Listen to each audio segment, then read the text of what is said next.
This story takes place in an academy. There, Ian Precus is a regular student, enrolled in the Department of Swordsmanship, 3rd year. Meanwhile, his friend Celine Haster is enrolled in the Department of Knights, 2nd year. Then there's the third guy, Leto Einstern, who is also in the Department of Swordsmanship, 3rd year. Being average academy students, the biggest worry for them is the usual stuff like low grades, exams, and all that student stress. To forget about all of it, Ian and his male friend rely on a little bit of booze. After having a good time with his friends, Ian heads back and falls asleep. As his slumber deepens, his mind drifts into the realm of dreams. There, he sees a battlefield littered with enemy corpses, and in the midst of it all stands a mysterious figure who oddly resembles Ian. The figure claims that Delphirem is coming and they must stop him. Ian finally wakes up when morning strikes. The name Delphirem lingers in his mind. He's heard this name in legends before. He decides not to think too much about it, and dismisses it as just a weird dream, because he drank too much the night before. That's when he suddenly notices a letter on his table that definitely wasn't there before. Another strange thing he notices is that the date on his calendar has changed. It's now 7 days ahead. He picks up the letter and starts reading it. From the handwriting, he can tell it's definitely written by a woman. Without even finishing the letter, Ian starts to imagine it's from some girl who has a crush on him. He might be late for class, but he's sure reading this letter will be worth it. However, after reading it, he realizes the only beautiful thing about it is the handwriting. While the sender did claim to be his fiancée, the contents of the letter are seemingly unusual. Everything written seems abstract. In the last page, he learns that the letter is from someone named Sophia, from the year 571 of the imperial calendar, on the 15th day of the month of the bow. The funny thing is that the dates on the letter don't match with the calendar, and another striking detail is the highlighted message at the end of the letter, which goes like, "If we don't protect the future, the world will perish." Annoyed, Ian crumbles the letter and tosses it into the trash, thinking it just a prank. As he walks through the crowd of students, he notices everyone is trying to avoid him, as if he's caught some contagious disease that only he can spread. They're murmuring under their breath and constantly giving him weird stares while keeping their distance. He also notices that, for some mysterious reason, he's now carrying an axe. Then he spots his friends, Leto and Celine. But even they quickly turn on their heels and start ignoring him. They act like they don't know him. Ian calls out to them, wondering if they can't see him or if they're just trying to ignore him. Leto suddenly begins to examine Ian closely. As far as Leto remembers, something about Ian was different just yesterday. Meanwhile, Ian has no idea why everyone is treating him so weirdly, and he wants answers. After a thorough examination, Leto wells up with tears of happiness and tries to hug Ian. Ian is even more lost now and demands clarification. That's when Celine reveals that Ian had been possessed by something strange the entire past week. This comes as a huge shock to Ian because, as far as he remembers, the last thing he did was say goodbye to both of them the previous night. So how in the world did an entire week pass? Upon hearing this, Celine realizes that Ian doesn't remember anything from the past week. They're annoyed because he's been treating them like servants this whole time, and now his reputation is ruined because of his awful behavior. They even considered taking him to an exorcist if he hadn't threatened them with an axe. Speaking of the axe, Ian curiously grabs it in his hands, completely confused about how it even ended up there. His friends quickly get hit with PTSD from the past week and just tell him to put the axe away. Meanwhile, all these brutal truth bombs start to weigh heavily on our boy.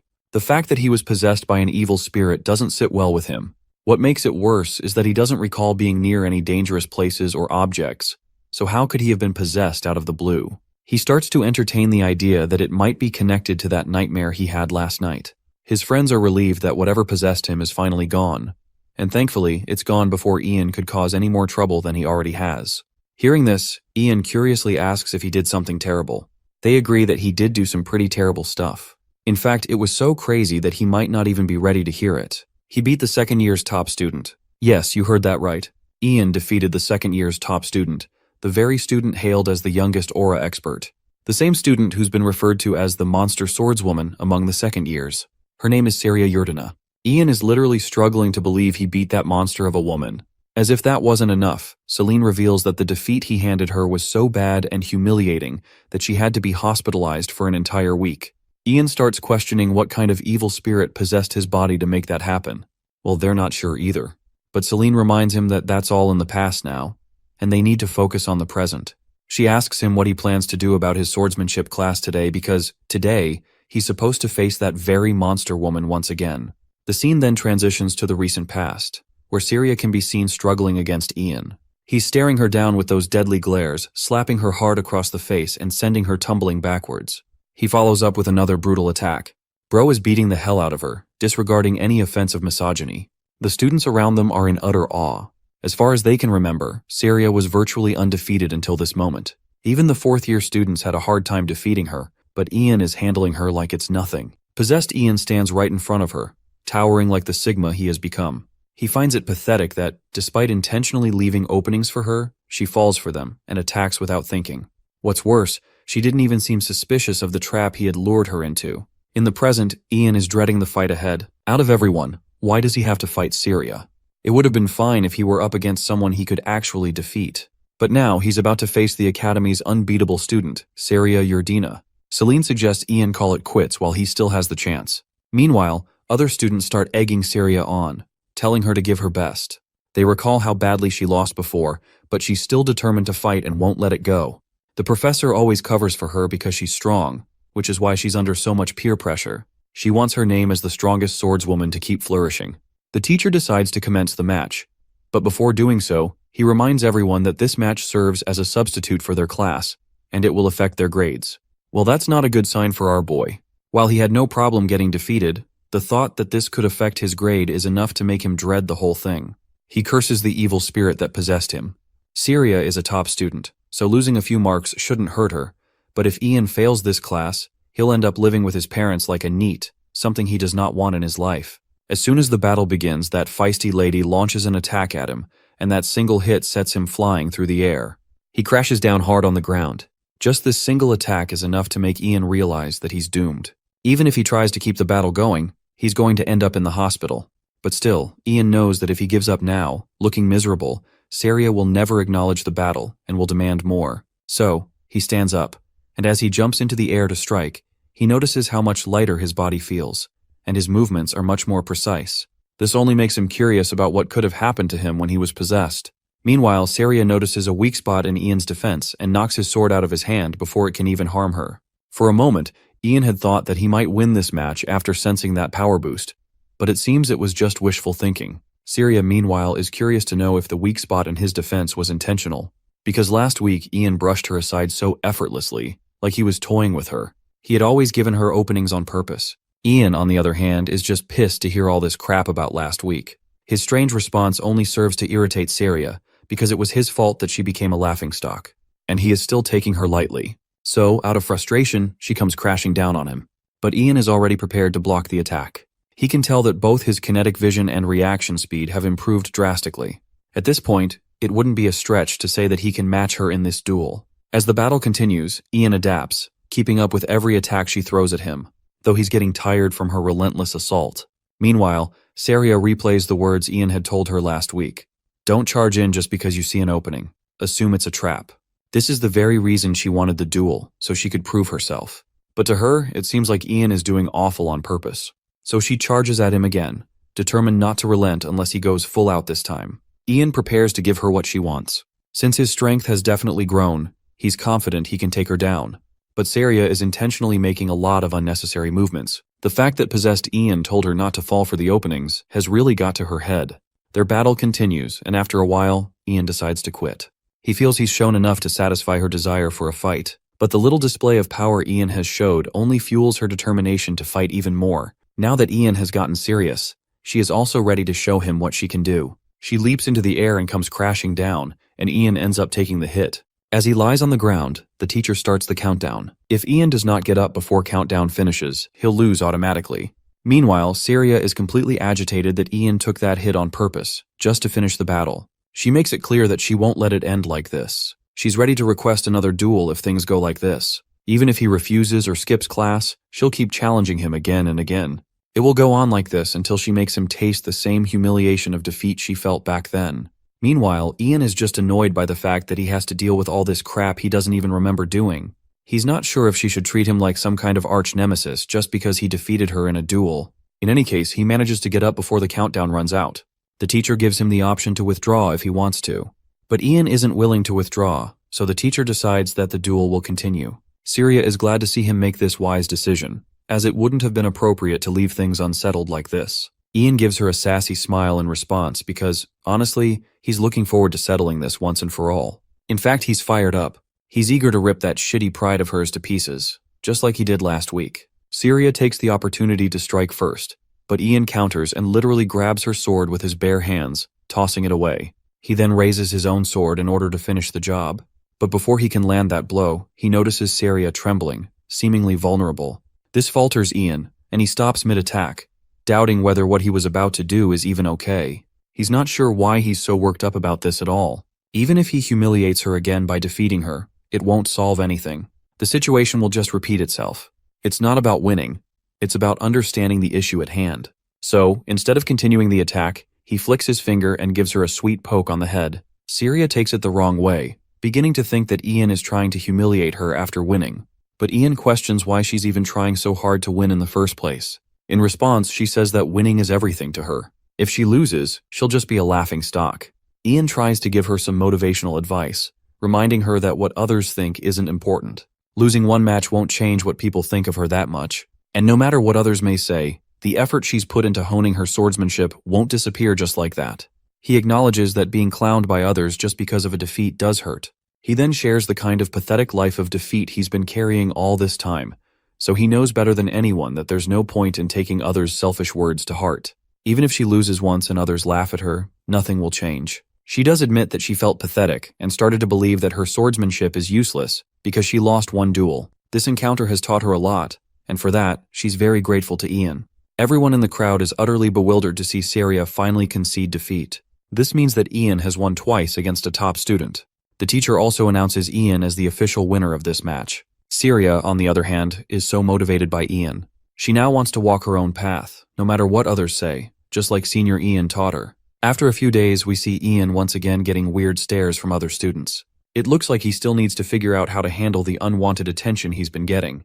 The students at the academy are still whispering and talking about him. They've now dubbed him a demon who not only defeated Syria in his first match, but also forced her to admit defeat. But Ian believes he hasn't earned this victory fairly. He only won because Syria didn't show what she's truly capable of. He didn't win because he's strong. While he admits that his aura detection and mana have drastically increased compared to before, it still does not change the fact that she is strong in her own regard. Though he is a bit curious what caused this little power-up he has gotten. He wants to know what happened in the past week that he can't seem to remember at all. His friends suddenly surround him, asking about his well-being. Well, he's good for the most part, but the only thing troubling him is what possessed him. His friends assure him that the saintess at the cathedral said he's fine, so they're sure that he's indeed fine. But Ian's not sure. With all the weird rumors circulating around the academy, he can't seem to feel good. But Celine believes that he should not give any attention to these stupid rumors. Not to mention the rumors aren't even bad. Before all this, he was looked down on as a low-ranking noble, but that's not the case now.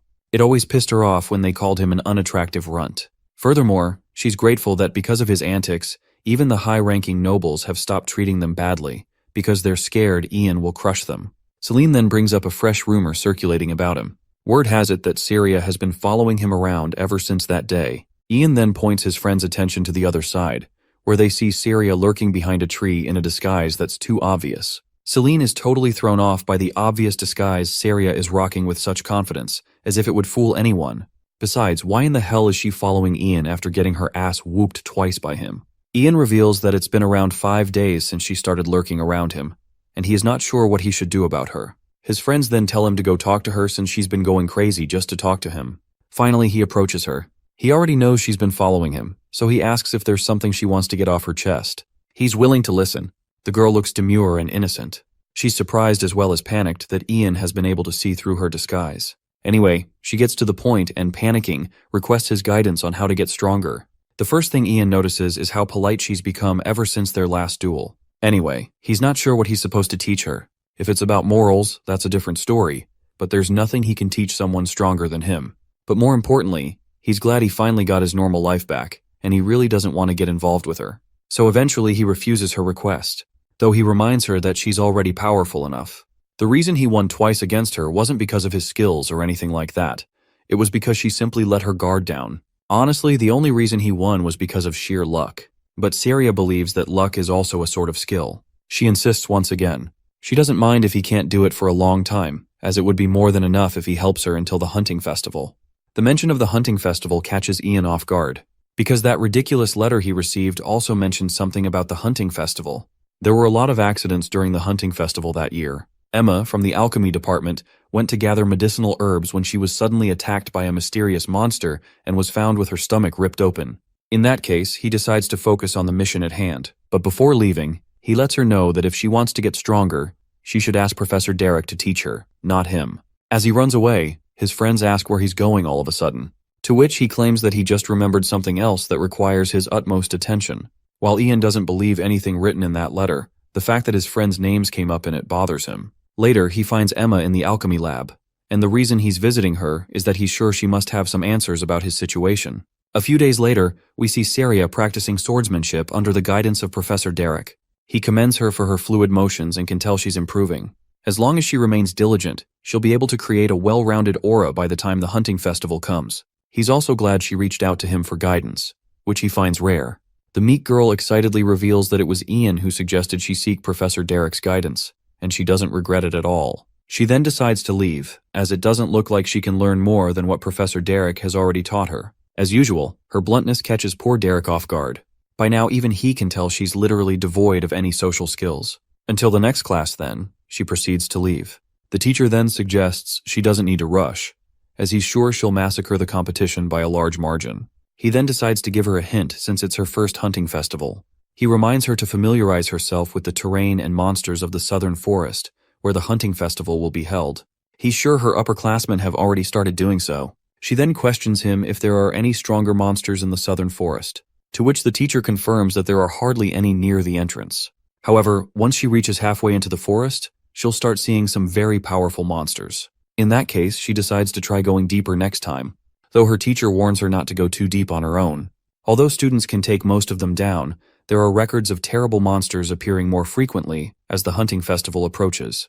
We then learn about the origins of the gods. At the time of creation, the heavenly god Ars was born alongside light, and with darkness came the evil god Omelos.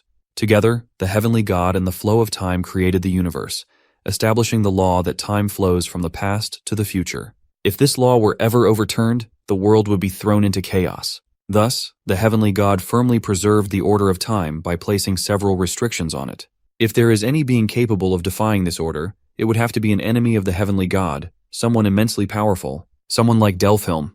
We then cut to Emma, who is trying her best to make Ian understand this lore, but it's all just going way over this goofball's head.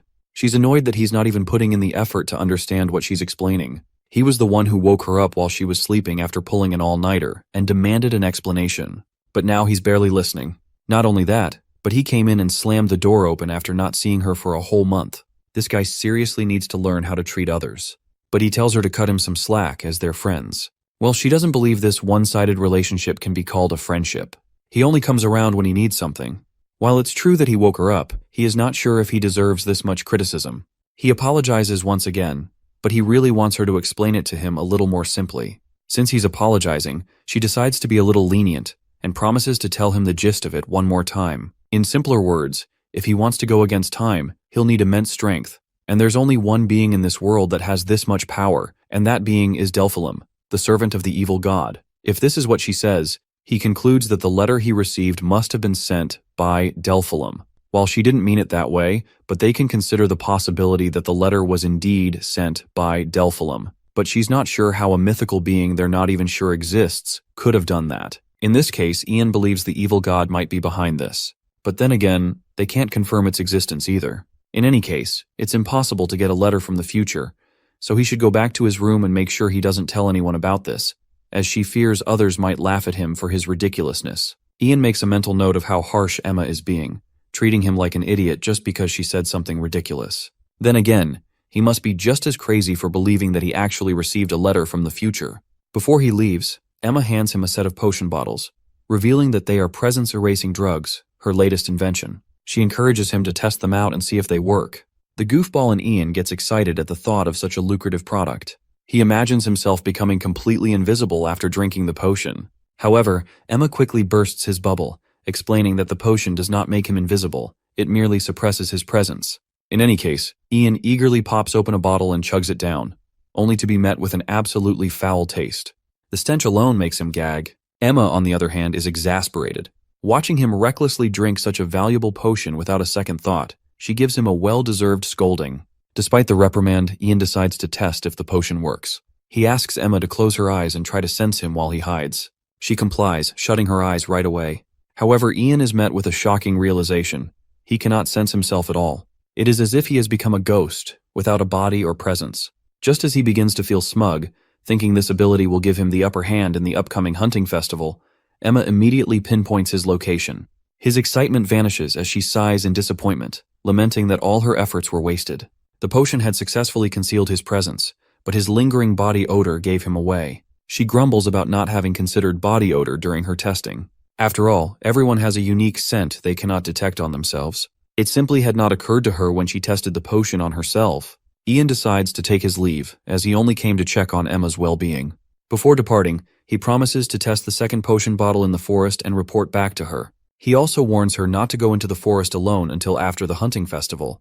If she needs to collect herbs or other materials, she should call him to accompany her. Lately, the monsters in the forest have been behaving strangely.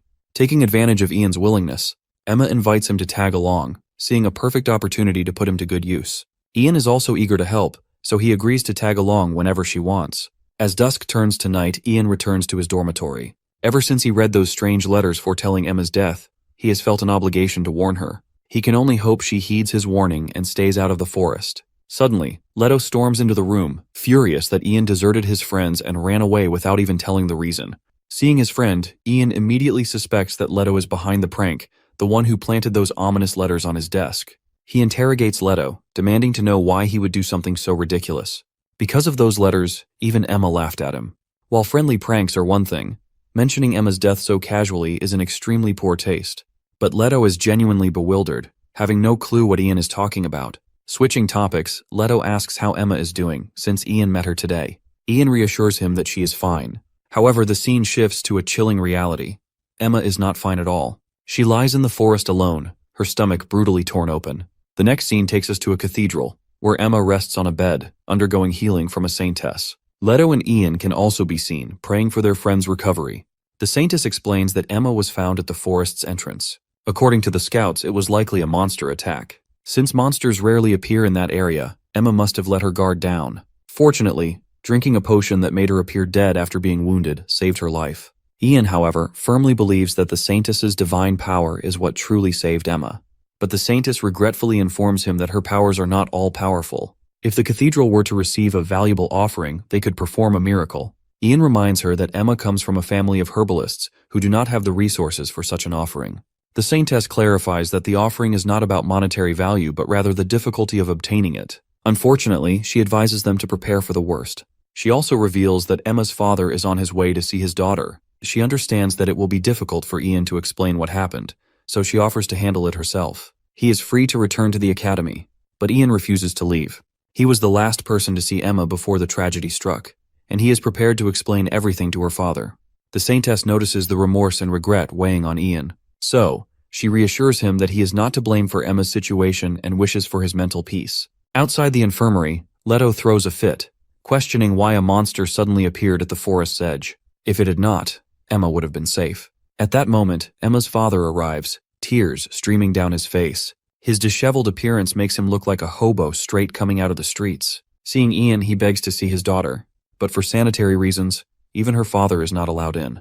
Ian and Leto can do nothing but assure him that the priests are doing everything they can to save her. Ian then proceeds to offer the bottle of potion to the devastated father, the very bottle of potion Emma had given to him.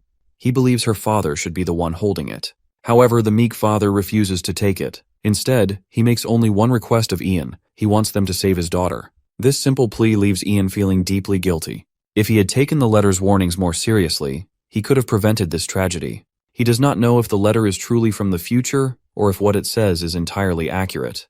But he does know one thing. He cannot ignore it any longer. Determined, Ian resolves to find the person named Sepia, the one who sent the letter, and ensure that the events described never come to pass.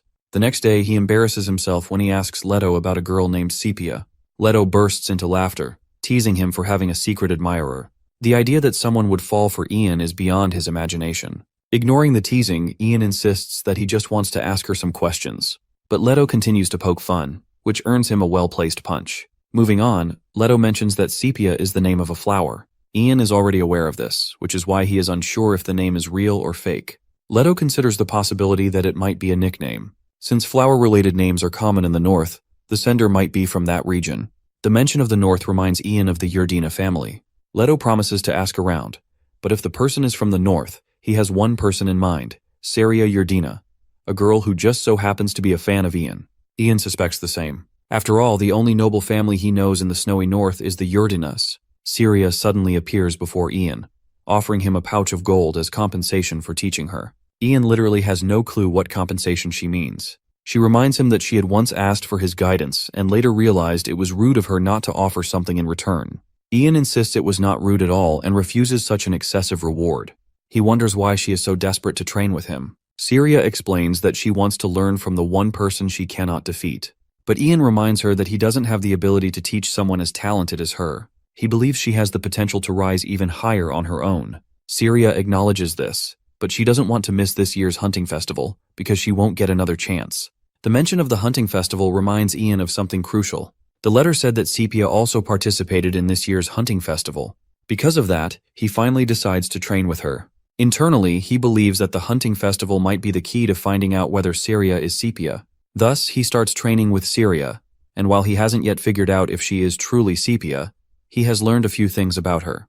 The first thing is that she has zero social skills. She has the nickname Rude Yurdina, but not because she intends to be rude, she's just terrible at interacting with others. The second thing is that Saria doesn't understand the concept of rest. Ian has heard that high-ranking nobles often train relentlessly, relying on healing potions to recover, and Saria is definitely one of them. At one point, Ian suffers a terrible bruise, yet she still insists on continuing the practice, arguing that it can be healed with a single potion. But Ian reminds her that potions may heal injuries, but they don't remove the tension and fatigue in his joints. That's why people pace themselves during training sessions. The other day, she mentioned that this year was her last chance.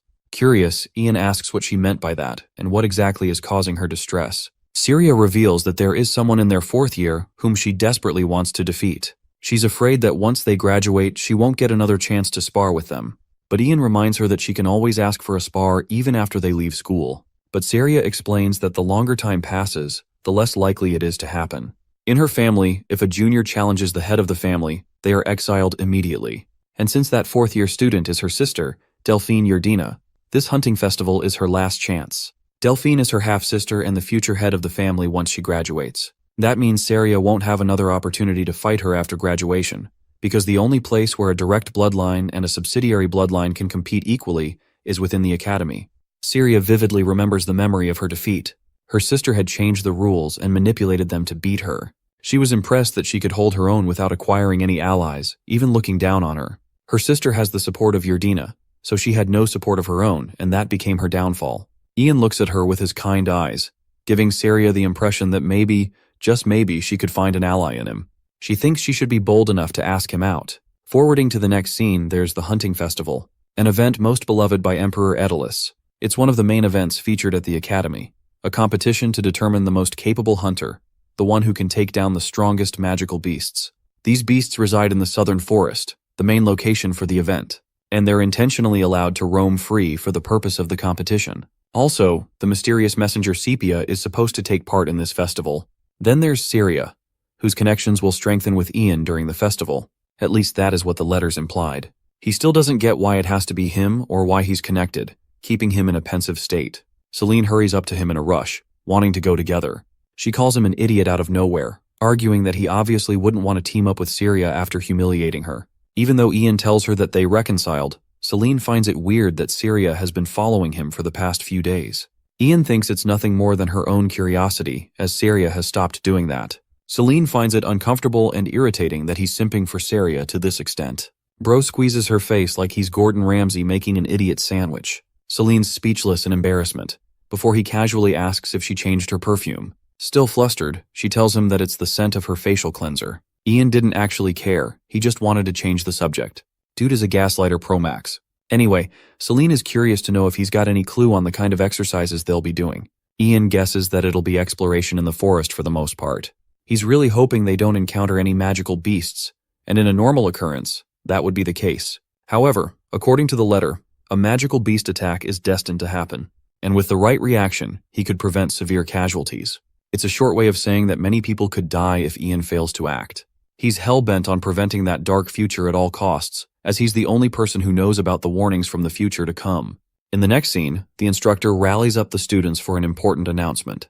He wants them to be aware of Emma's incident in the forest, putting her in the hospital. It's a strange occurrence for magical beasts to come up all the way to the entrance, where they've never been sighted before. The instructor wants them to be wary of an attack, and goes on to explain the second bad news. Since they're melee fighters, they'll face difficulty swinging swords around an abundance of trees. He wants them to stay sharp on their feet, as they're facing monsters who are used to their own territories. Even Ian remarks they'll be at a severe disadvantage. However, the instructor believes that any swordsman with the ability to materialize their aura could easily clear the forest without any trouble. He demonstrates his point, showcasing how even at a disadvantage, their blade will cut everything down. At the same time, that doesn't mean they're allowed to go crazy and ruin the environment. The environment will play a crucial role in determining the outcome of their fight, and for a swordsman, appropriate distance is critical. Their first exercise will be a practical one. The students will form pairs and then move freely during the exploration. He doesn't want them to venture to the center of the forest, and emphasizes that they should run back to safety if they feel endangered. The thing is, Ian knows that a large group of magical beasts will ambush them, which also means staying together in a large group of their own would be beneficial. But the thought of gathering people together in an event featuring pairs, that sounds difficult because no one would believe him. The only thing Ian can do is to inform the professor about the magical beasts right after their appearance. There's the chance that he'll be caught up in a battle, so our boy rejects Celine's advance and zooms right past Syria, inviting her to team up. Poor Celine freezes into non-existence. She took the L so hard. The exploration begins with Syria and Ian remaining in the safe area. No magical beast has appeared before them yet, which he remarks as a weird occurrence. Even Syria finds it strange, and she's even more capable at sensing magical beasts than him. Ian recommends taking a break, urging her not to lower her guard. They wait a while until the sun comes down. She's standing in front of him, looking all shy and curious. Syria has been meaning to ask. She wants to know why he asked her to team up. Ian casually states that they're friends and wonders if she doesn't see him the same way. Syria, blushing, questions if she should give him something in return for friendship. She's not used to gaining any friends, so she doesn't know how this goes. Ian is stumped when she offers him gold in return for his consideration. He clarifies that friendship is different from transactional relationships, and that friends are able to casually chat with each other without any payment. They're supposed to share things with each other. Understanding this, Syria wants to ask him a rude question. Ian experiences a surprise when she inquires if he's doing all of this for Emma's sake. After all, they ventured way deep into this forest. She wonders if this is supposed to be a vengeful act against the magical beasts. He doesn't clarify. In fact, Ian erupts in anger, his whole body trembling with the memories of his dear friend. Ian tells her that he's not in it for revenge but to locate the magic beasts. Syria, horrified, asks if this is also a part of friendship. He thinks it's just a natural thing, and he's curious how Syria would behave if he were attacked by a magic beast. A determined Syria revolts that she would immediately take the monster down. That's similar to what Ian feels at the moment. The isolated girl is slowly understanding the meaning of friendship with Ian's actions. He clarifies that he's not in a rush, or crazy enough to go in without any plan. That's why he's prioritizing their safety. Ian suddenly hears something and instructs Syria to focus. At first she doesn't feel anything at all, but then it hits her. Just up ahead, nearly a dozen magical beasts are glaring at them with ominous eyes. With a number this large, the rest of the students are in imminent danger. Assessing their options, she grips her blade to prepare an attack. But Ian recommends against that, believing that these monsters pose trouble if they take them head-on. He thinks the best course of action is to inform the professor. Preparing themselves, they make a run for it, the horde of monsters following them from behind.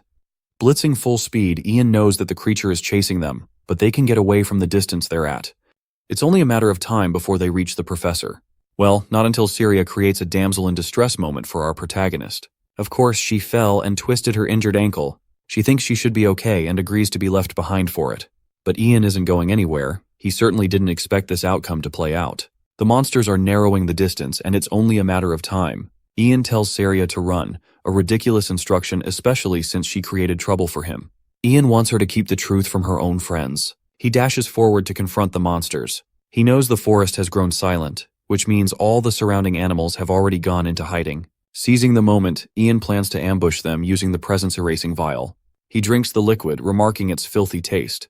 The effects kick in, allowing him to navigate without worrying about the beasts trailing him. Unfortunately, it still doesn't eliminate his scent, so he blends in with the environmental scent by covering his body with soil and grass. With his scent masked, he fixes his intention on a good hiding spot. Preparing a trap, he lunges on top of a tree branch, prepared to face the bastards head-on. One of the creatures comes out of the shadows. The wolf's body exudes more powerful energy than an adult man. Without a doubt, he's facing a real demonic beast. It's currently confused because the scent it followed disappeared right at this exact spot. Using this as his only chance, our boy jumps the beast with incredible speed, preparing his blade and piercing its head. Unfortunately, he was only able to stab the monster because his aura is far too weak to actually pierce it. Ian exerts the full weight and force of his body, doing whatever it takes to stab his blade into the monster's skull. Luckily, he manages to achieve his goal, marking the first kill. With how difficult just one of the beasts were, Ian wonders how many will he be able to take down on his own. Instead of lamenting his chances, he focuses on the mission at hand. He has to protect Syria no matter the cost, which is why he's ready to kill every last one of the monsters. Finding his next target, Ian senses that there are more demonic beasts in the surrounding area. They're split up trying to look for him. At least 5 of them are just nearby. In this situation, he thinks it's best to kill quickly before one of them can alert the rest of the pack. Ian forces his way and stabs multiple wolves one after the other. In his arduous struggle, he gets caught off guard and receives a brutal bite from one of the beasts. Ian perseveres. He can't even scream in pain because it will alert the rest. Dealing the killing blow, Ian uses his axe for yet another stab. He's just defeated a group of demonic beasts thanks to his axe helping him out. His senses have experienced growth ever since his body was possessed. In fact, his entire body moves much faster now. The possession ended up a good thing for him, no matter the purpose of the spirit. Bro is out here being possessed by Annabelle or some shit. Ian is pretty certain he can take care of the magical beasts now. Back to the rest of the group, Celine is pissed that he teamed up with Syria instead of her. She even accuses them of dating in their little team pair. Yeah, about that. Syria arrives panicking, explaining what happened. Instructor Derek is stunned to hear that Ian stayed behind to face the monsters all on his own. He wants Syria to wait and bolts ahead to take care of the beasts. Syria collapses to her knees before falling unconscious, hoping Ian to be safe. Returning the perspective to our boy, he's hiding amongst the wolf corpses. One of them approaches their dead bodies, allowing Ian to ambush him with a blade to its neck. The creature is at once killed, but exhaustion is slowly getting to him. 2 more of these angry bastards have just arrived, and this time, he doesn't have any traps to ambush them with. Ian is exhausted, his body covered with the blood of the monsters he just slayed. He readies his axe, welcoming the challenge instead of backing down, his gold eyes radiating confidence. The 2 wolves jump him together, even faster than the other magical beasts he faced. Still, Ian has gotten used to their movement at this point. He thought it would be tough to take more than one of them in a fight, but right now, he thinks he's got a chance. Our boy goes for a double cross slash, hitting both creatures with an array of attacks. He wins yet again, vowing to kill every last one of these monsters. Ian's body is taking a hit, and he was pretty certain to have killed most of the creatures by now. However, he can clearly sense one more approach. This one, for some reason, isn't drawing near. He assumes that the creature must have prepared a trap for him, a smart little fellow. However, Ian doesn't intend to fight the creature if that's the case. Suddenly, a foul smell attracts his attention. The realization dawned on him. He could never forget this smell after all. It's the smell of alchemy that came from his classroom. Correcting himself, Ian believes it's the smell of the potion from Emma's workshop. His hands tremble to hold his blade. He slowly realizes that this bastard was the one responsible for attacking Emma. The magical beast still has a piece of Emma's robe stuck in its mouth. Pointing his blade at the creature, he demands the monster to come near and die. The magical beast throws the fabric on his blade, provoking Ian even more. The creature circles him, as if it is confident of its victory. It's as if it wants to slaughter Ian like he did with the other magical beasts. Of course, Ian isn't planning on quitting so easily. He understands that this guy is a high-ranking magical beast among the rest. One small mistake could be the end of him, so he tests his chances. But before he's able to make the first move, the wolf speedily dashes in, tackling Ian with a body slam and sending him crashing. Its speed is a clear problem, as it is difficult to react in time. The magical beast goes in for another attack. This time Ian counters by throwing his blade inside the beast's mouth. Using this as an opportunity for an opening, Ian lunges on his descent, prepared to hit the creature with his axe. The full swing of the axe strikes against the creature's body, but its skin is so thick that it sends the axe flying from the recoil. The magic beast goes on the offense, forcing Ian to block its attack and collect his axe. The creature leaps away, only having endured a small scratch on its nose. Ian's commentary is hilarious. He can't believe that this wolf fucker is doing backflips so casually. He even entertains the idea of sending this one to the circus. Ian notices that his blade shattered the wolf's teeth, which means biting him is out of the question now. Still, the wolf has more than enough attacks for him to worry about. Then, he's also got to worry about his own body's endurance. Another high-speed attack could be the end of him. Ian dodges again, forcing the wolf to use its claw. He ducks it, realizing that he's outclassed in stamina and speed in this fight. Ian forces a counter, but it's not enough to kill the creature, let alone pierce its skin. Things are looking bad. Really bad. He thinks it's only right to finish the monster while it's still cocky. Ian decides to use one last weapon up his sleeve, something he had been holding himself from using because of the risk involved. The wolf fires an enormous energy blast, shoving him to the tree. Ian's in a serious pinch. The magical beast is about to finish him off with its sharp claw. Ian is in a daze, but let's recap a few moments prior. He knows the monster is merely trying to play with its prey. It only ripped Emma's abdomen open to toy around. For a second, it seems like Ian's body is cut open by the wolf's claw.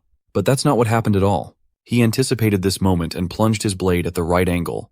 Pretending to be weak, he could easily target the creature's guts, hitting him where it was weakest. Ian taunts the beast for thinking it could play with him so easily. And now, he's the one exacting revenge, slicing the creature's guts out instead. His blade powerfully slashes across the monster's body. The fight ends at last. The beast failed when it toyed with Ian, thinking that he would be just as weak as Emma. Its arrogance led to its gruesome death. Ian, in his anger, deals yet another blow in Emma's name, hoping for the monster to remember this pain well. Anyway, Instructor Derek is speedily rushing his way into the forest, hoping for Ian to be safe. He arrives right at the moment where Ian delivered his final blow. Just ahead, Derek is shocked to see the dead bodies of the monsters before him. He can sense Ian's presence nearby. Celine catches up with the professor along with the rest of the students. Unfortunately, Ian is nowhere to be found, causing them worry. Derek thinks they'll be able to uncover his location if they follow the path ahead. Finally, they come to discover Ian, sitting on the ground, using the wolf's dead body as a cushion. He's out here panting his heart out, mocking his friends for arriving a bit too late. His consciousness fades as he utters his teacher's name. The next thing he recalls is waking up in the temple. The saintess informed him what happened. His instructor carried him all the way back after his fight with the magical beasts. His recovery will take a while, but he's glad he didn't sustain serious injuries. He was able to avenge Emma by the end, but it still won't be enough to help his friend recover from her coma. Also, the magical beast he fought was a young and immature one for its size. If only it had been more mature, it never would have fooled around with Ian.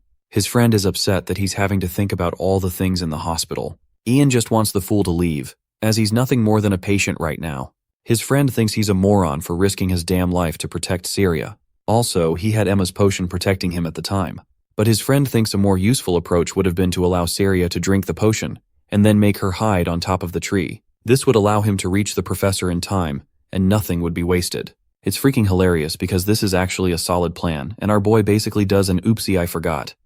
Anyway, his friend is amazed that Syria's so close to him now. She was worried sick thinking about him near the temple. Ian wonders why she isn't just going inside the temple like any normal person would. Celine is next in line to pay him a visit.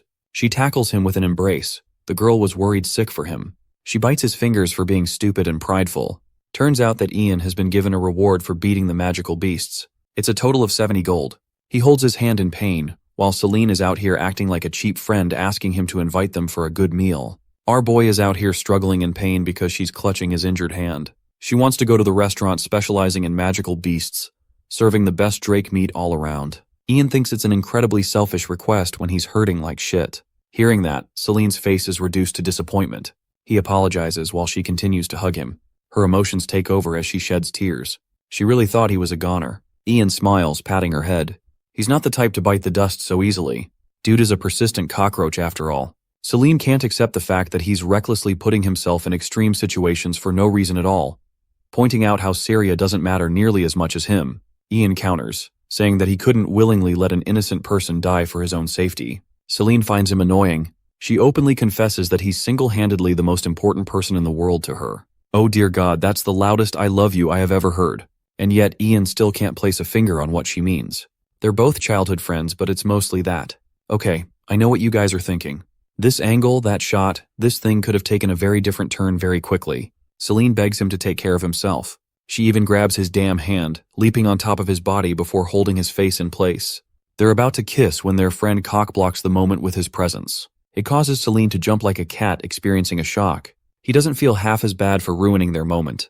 Ian, on the other hand, he's out here feeling guilty. Celine has been nothing more than a younger sister to him, and bro does not aspire to become Diddy's successor. His friend points to Ian, believing that he should take care of Celine if he's also going to strengthen his ties with Syria. Bro is out here giving him dating advice because of how many bitches Ian is getting all of a sudden. Leto is actually kind of right. It's really because of Ian that both Celine and Syria's relationship experienced a shift for the worse. Let's hop over to see Syria's point of view of how things went down. For her own mistake, someone else had to take charge. Ian fought for her, and even reminded her of the value of friendship. When her instructor rushed Ian to the temple, she feared for his life. Her actions nearly got him killed. A senior risked his life for her, and in the past, she wouldn't have been able to understand why. Syria's meditation was often interrupted by the man himself. Ian wanted to accompany her for something else. She admits that he's the first person who treated her nicely despite her troubles. He never said anything back even after her inconveniences. It's as if she does not feel afraid to be herself around him. That's why she's certain that she does not want to lose him. She understands a small fraction of what he felt when he took on those magic beasts for her. Just like that, she doesn't want to lose Ian either. After all, friends will do anything to protect their loved ones. Syria musters the courage to pay him a visit in the temple. He's the first person who became her friend. Shy as ever, Syria asks if he's feeling all right. He admits that he's recovering well, relieving her worries. Ian is glad that she came to accompany him, as he's growing sick of the boring book Leto handed him to study for the upcoming exam. Syria, feeling guilty, asks if he's angry at her. Sensing her guilt, Ian answers that there's nothing for him to be mad about. It makes her beam with happiness, something he didn't expect. He assures her that there's nothing for her to worry about. He was just doing it for another friend. Also, Ian inquires about the bag she's holding in her hands, afraid she might have brought some payment for friendship again. Syria corrects him, stating that it's the reward money for defeating the magical beasts. She was tasked with handing him the reward. Ian opens the bag, stunned to find so many gold coins inside. He knows for a fact that this sneaky girl added more gold of her own. Ian insists that she take the extra amount back, as the life of others can't be bought with gold. Syria feels shy when she shares skinship with his hands. As if matters couldn't be worse, Celine pops out of nowhere and catches the two. She turns sour the second she spots Syria, shoving past her to ask for an update on Ian's condition.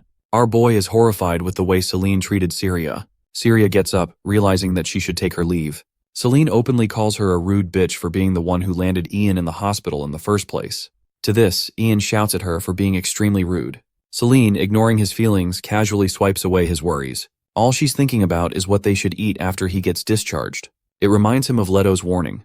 Ian tries to confront Celine, who doesn't care at all, and only focuses on their date to come. Syria exits the temple, feeling depressed. Her gloomy and slumping posture is noted by the rest of the students. Some of them want to pick her off and crush her while she's vulnerable. They hate the fact that she's noted as the top student. News of her abandoning Ian has spread like wildfire. Some of the students agree to come together and crush her completely. They bring this matter to Teen, who believes they're being reckless for catching beef with the Yerdina family. Only a single mistake could be their undoing. Their conversation is interrupted by a woman who seems to know something about Syria Yerdina. Lupin thinks she's being arrogant, but Teen stops him to hear her out. He's willing to hear what she's got to say. The girl pulls off her cloak, revealing that Syria's birth is a point of contention. In fact, they don't have to worry about the Yerdina family fighting back at all. In the next scene, Ian is visiting his dear friend Emma, who is still knocked unconscious. It's his fault for failing to believe in the warnings of the letter. 2 events have already come into existence, which means there's a seriously high chance that the magical beasts will also appear at the hunting festival to come. And since the warning highlights the word monster, they're probably going up against an even stronger threat. Ian is frustrated that he will be powerless to stop the threat on his own. His only option will be to seek the instructor's help. The Saintess interrupts his thoughts, surprised to encounter him here for a visit. Ian asks about Emma's condition, and learns that she's still being kept alive. However, there aren't any promised chances of her recovery. Ian points back to their conversation. The Saintess once mentioned that Emma could be cured, so long as a valuable offering could be made. He wants to know what she meant. She clarifies that an object with high divinity would be required. In usual circumstances, the remains of magical beasts are used, but they're hard to obtain, and it would be even harder for her father to obtain them. Realizing that he's got a shot, Ian asks if a high-ranking magical beast would be enough for the job, but unfortunately, even that won't be enough. She thinks an adult specimen of the species might be enough. Ian is glad to hear that. The Saintess confirms that Emma is at the brink of experiencing a miracle, so maybe she will recover on her own. Ian goes away, wondering if the monster that he's destined to face at the festival will be powerful enough as an offering. But it's not like he can beat the creature or anything, especially since he was nearly killed in his last fight. His one and only hope is his professor. Ian's steps echoed near the faculty halls. He burst through a door, pardoning his intrusion. Professor Derek was pleased to see the rising star looking and feeling better after the incident. Finally, Ian raised his concern about magical beasts that are stronger than the wolves that are showing up. He asked if the professor would deal with the problem when it comes to it. Professor Derek seemed dodgy. His student just posed a complicated question. He personally believed that no magical beasts stronger than the wolves would show up any longer. Ian felt frustrated. It already happened in 2 separate incidents. It shouldn't be too crazy to think that it can happen again, right? Professor Derek argued that those were isolated incidents with an extremely small chance of occurrence. You see, magical beasts can appear in any area with a high concentration of unrefined magical energy. That's why the Empire oversees places that overlap with human presence. That way beasts can't spawn. The exception to that service is the Southern Forest. They leave that area alone for the sake of the hunting festival. The Empire keeps the beast population to a certain level while preventing strong ones from appearing. Ian posited that a particularly strong one might survive. Professor Derek disagreed. As far as he's aware, strong beasts love fighting, and their presence is strong. It's practically impossible for one to survive without being noticed. But if one manages to survive, it must be because of a special ability. Besides, the hunting festival is a grand stage where you can see who can hunt the strongest beasts. A single strong beast showing up shouldn't be a problem. Ian felt disillusioned by the professor's careless outlook. He asked if Derek doesn't care if he doesn't care if the students get injured or worse. The professor doubled down on his stance. The purpose of the tournament is to hone students, and professors aren't supposed to interfere with that. What's more, overcoming unfamiliar crises is also one of the tournament's objectives. Seeing that he won't be able to rely on the traditionalist professor if something dire happens, Ian has no choice but to handle this thing on his own. By lunchtime, we see Saria Yordina gracing the cafeteria with her unearthly presence. But the crowd of students no longer sees her as a threat. They see her as a punching bag to throw hurtful insults. They had stopped for a while, but the bullying started yet again. This time, the cretins are stepping out of line and hitting her where it hurts. They're hurling insults at her mother. The lack of one, to be more specific. Holding her lunch, Saria turned around to face the goons bothering her. They didn't seem intimidated or the least bit scared at all. Saria thought for a second and turned around. Whatever she wanted to do to them was not worth it. It's better to just ignore them and continue minding her own business. She can't waste energy on these people. The leader of the goons, Teen, took offense by being ignored. So, he rushed past her, deliberately bumping her from behind. With a forceful push, he made Saria tumble to her feet, dropping her lunch on the ground. As the plates shattered and the food was ruined, mocking laughter roared throughout the cafeteria. The young lady of Yordina family had never felt so frustrated and humiliated before. While she was experiencing Korean manhwa levels of bullying, our MC is practically beaming with a huge smile after having real meals instead of hospital food. Ian happened to pass by some students gossiping about what happened in the cafeteria. When he heard the Yordina family mentioned, his ears perked up to listen more. Some NPC nobles dismissed Saria's backing since they heard from someone else that her mother came from the lower class, making her a disgrace to the Yordinas. Unknowingly, the cocky NPC blurted that the only one who can defend Saria is that Ian Purkis guy. When cocky NPC turned around, the man he's been gossiping about appeared before his eyes. Ian just stood there menacingly, not uttering a word, while shooting a deadly glare at the gossiper. He demanded clarification on what the NPCs were talking about just now. Cocky Bowlcut tried to change the subject, hoping to slither his way out of the situation. His goon mates had already left him alone with the big bad wolf. Ian held Bowcut's shoulders with threatening firmness, and the interrogation began. The devil has a lot of things he wants to ask. After extracting information from the pitiful NPC, Ian found himself in his next class, topology. All this stuff about areas and lines is not his strong suit at all. By his side, his buddy, Leto, took out a piece of parchment, hoping to cheer Ian up. It was an article regarding the Southern Forest magical beast repelling case. Ian Purkis, a third-year academy student, was credited for defeating multiple magical beasts in a harrowing incident. The article vividly described how he slaughtered 10 monsters, including one high-ranking one. It praised his achievements as nothing short of remarkable. Saria Yordina was mentioned, too. The top student of the swordsmanship department was lambasted for abandoning a friend in danger. Reading that part made Ian mental. She was the one who sent Saria off. She had just gone to get the professor. The praise and the harshness of the article gave him a headache. Leto reckoned that the writers wrote it that way since it sells better. Think about it. The arrogant Yordina runs away while a low-ranking noble defeats a high-ranking magical beast. It's a sensational story. There's no better gossip than that. Ian is worried that if he doesn't clarify things, horrible things might happen. Leto advises him to give it up since the princess of the ball, the one in charge of the paper, will never hear Ian out. She doesn't interact with poor people. That means changing the story is out of the question. Leto tried to convince him to just let it go and move on. Ian gets all the praise, while his new friend gets all the hate. It wouldn't be good for Saria. Compounded with the bad rumors about her spreading lately, it's looking worse and worse. Ian consulted with Leto about the cafeteria incident where teen insulted Saria, giving the others the courage to pile on the harassment against the poor girl. Ian scolded a few gossip mongers earlier. Those NPCs won't be a problem.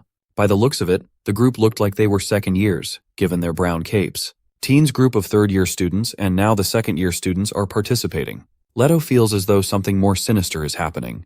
With so much harassment going on, there's a high probability that a mastermind is coordinating everything behind the scenes. Someone who can stir up public opinion to sow hate. While Teen might be a delinquent from a violent kingdom in the south, he's never had a high opinion of Syria.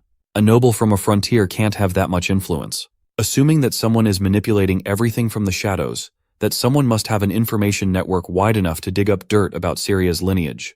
With that in mind, Ian formulated a simple but effective place. First, he'll destroy Teen and his entourage, then we'll proceed from there. Ian scoured the entire campus in search of Syria. By sunset, he finally found her. He approached her with a smile and checked if she was okay. He failed to notice the miserable state she was in. When he finally caught a glimpse of what happened, Ian's blood boiled. The beautiful young lady has been smeared with a red liquid all over her hair and body. In her eyes were tears of defeat. Earlier, she tried to come back to the cafeteria to have a meal after her first one was ruined.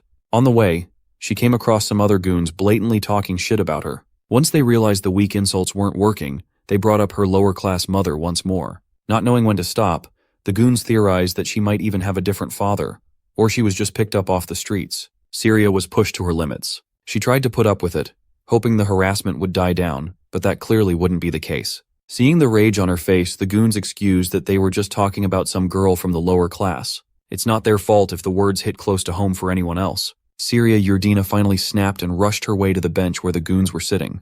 Unfortunately for her, this was all part of an elaborate plan. A trap. As soon as she stepped into the hidden trigger, her feet were planted into the ground with dig magic. She tried to shift her center of gravity to her other foot, only to become more unstable with one more dig trap. Seeing her lose her footing, stumble, and fall made the goons laugh like hyenas. One of the goons took out a bottle of wine, uncorked that thing, and poured the contents on top of the trapped Syria's head. They literally doused her with alcohol, bro. With a fiendish look on his face, the jackass noble goon celebrated her humiliation. Syria tried to remain level-headed. Normally, it shouldn't be possible to use magic without incantations. These bastards must have prepared this trap and waited for her to come back the whole day. As a result, they really got her ass. At that time, she had already taken the bait, so she entertained the idea of fighting back, but ultimately held herself back. In the eyes of her family, her mother is a non-factor. If she acted violently, it would only complicate things further. Ian strongly argued that she was well within her rights to whoop some ass back there. But those bullies were smarter than they looked. They made a public apology, calling it an accident. As for the insults, they never directly mentioned Syria by name. Had she acted hastily, those bastards would have been able to talk their way out easily. On the contrary, Syria would have just caused trouble for her family.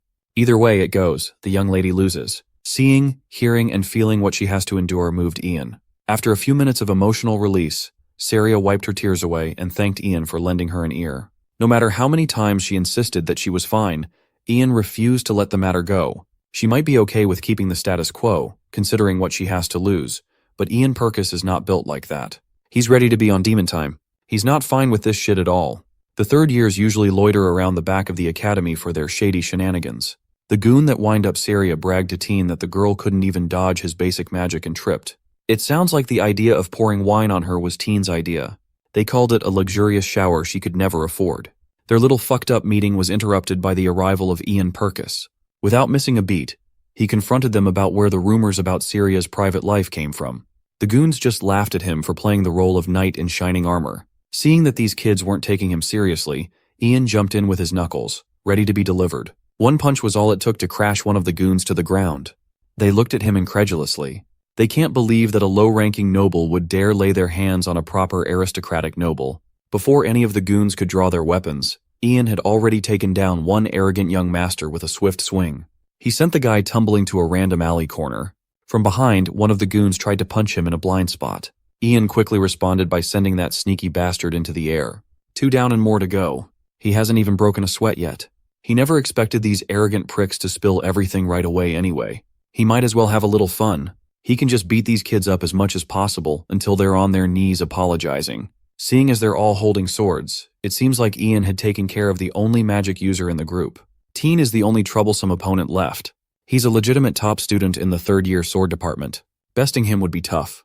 But there's no point in stressing over details now. Ian is locked in against whoever stands in his way. The goons finally decided to use their small brains and attacked in unison with each other. Seeing their movement, Ian smiled.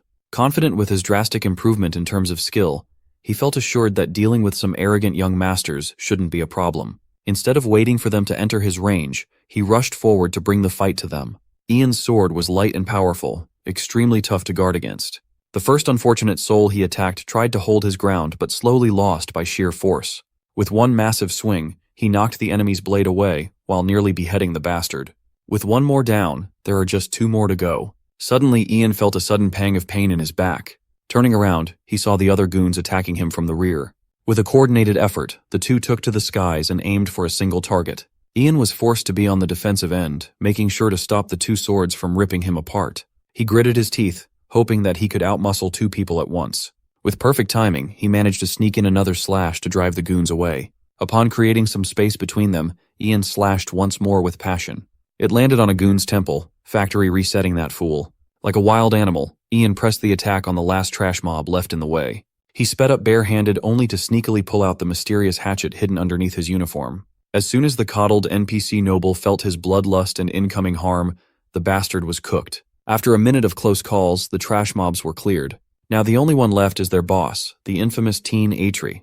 While drawing his great sword, Teen asked how Ian managed to improve his skills so greatly in such a short time. He mockingly asked if Ian received some miracle Yurdina drug when the 2 of them were training every morning. The sly bastard even knows his training with Syria. Teen has been spying on them upon catching his attention. Ian won against the Yurdina twice. It's only natural that Teen felt a bit threatened. He charged his massive blade with a flickering aura of light. When it comes to pure speed, he was in a completely different league. The weight behind that great sword pushed Ian a few paces back. Teen wasn't done yet. Seeing that he's got the upper hand, he pressed further. With one swift upward slash, he nearly cut Ian down. Teen laughed. By the looks of it, he was worried for nothing. Ian's skills might have improved, but his magic hasn't. Ian knew how true that was better than anyone. Even if he can read and react to Teen's moves, that guy's potent magic sword is too much. Still, Ian has to find a way to win somehow.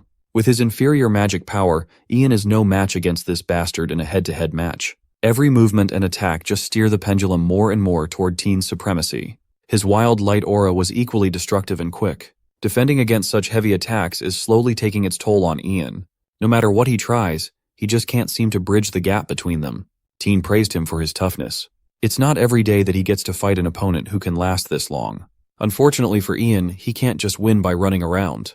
Even though he was clearly on the back foot, he still had the energy to promise that Teen's damned mouth would be shut after they were done. Teen claimed that if Ian could really do that, he would admit his defeat like a man. You see, the men of the fierce Southern Kingdom are willing to bear the consequences of a fair duel. It's pretty rich coming from some asshole harassing Syria just because he can't beat her in a fair match. Excitedly, Teen charged forward, seemingly aiming for a kill shot. Ian focused and read the trajectory of the swing coming from above, but it turned out to be an effective feint. The magic great sword flashed like lightning and hit Ian from the side.